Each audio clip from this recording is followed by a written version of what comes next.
আগামী সপ্তাহে যদি এইভাবে কারেন্ট যায়, আমি আগামী সপ্তাহে আমি মহাসমাবেশ ডাকবো সোনারগাঁও। তোমরা সবাই বাহিনী মহাসমাবেশ।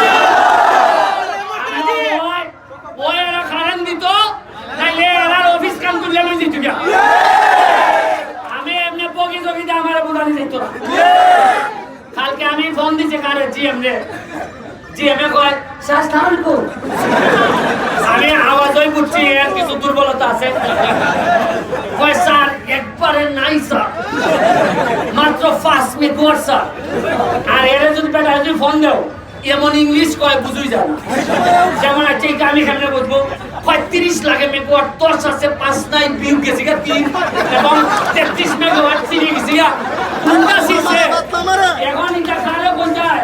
এমন ইংলিশ কয় কয় ভাই এটা শেখ হাসিনা বর্তমান ভাই 33 চিনি গেছে 32 আইছে 28 চিনি গেছে এখন এরে যে বুঝাইতে শেষ কালে আধা ঘন্টা মাইতে বুঝছি না খিতা শিখছে। এর ভিতরে আমার ফেসবুক গাইলেই আমানছে কোলা নই যায় না, হয় টাইম তো ইতিহাস বদলাইতে টাইম খারাপ তুই দিতে হবে। আমার আছে না কিছু লোক, ওই বেটার লোক কিছু আছে না ওই বেটা এরা তো শান্তই আছে। আমি এমনি একটু খারাপ বুঝছো খুঁজলাম না।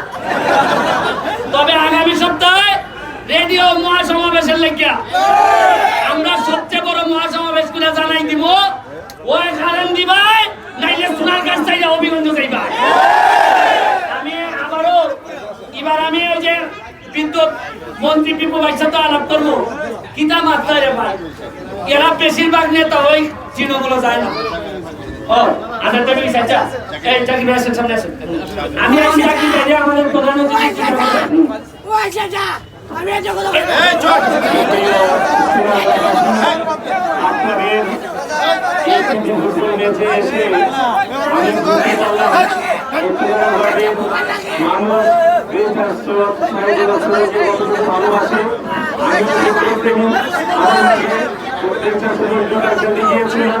আজকে মাঠে এসে তার প্রতি আমার অনুদান বেড়ে গিয়েছে। আমি এতটুকু বলতে পারি যে আমাকে আজকের এই মহান আয়োজনে বিশাল আয়োজনের প্রধানমন্ত্রী হিসেবে সম্মানিত করার জন্য আমি নবীনগরবাসীর পক্ষ থেকে ব্রাহ্মণবাড়িয়াবাসীর পক্ষ থেকে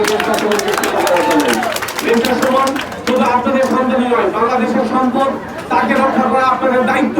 তাকে আপনারা পাহারা দিয়ে রাখবেন। তার নেতৃত্বে দুর্নীতি বিরোধী নতুন একটি বাংলাদেশ আমরা করতে চাই।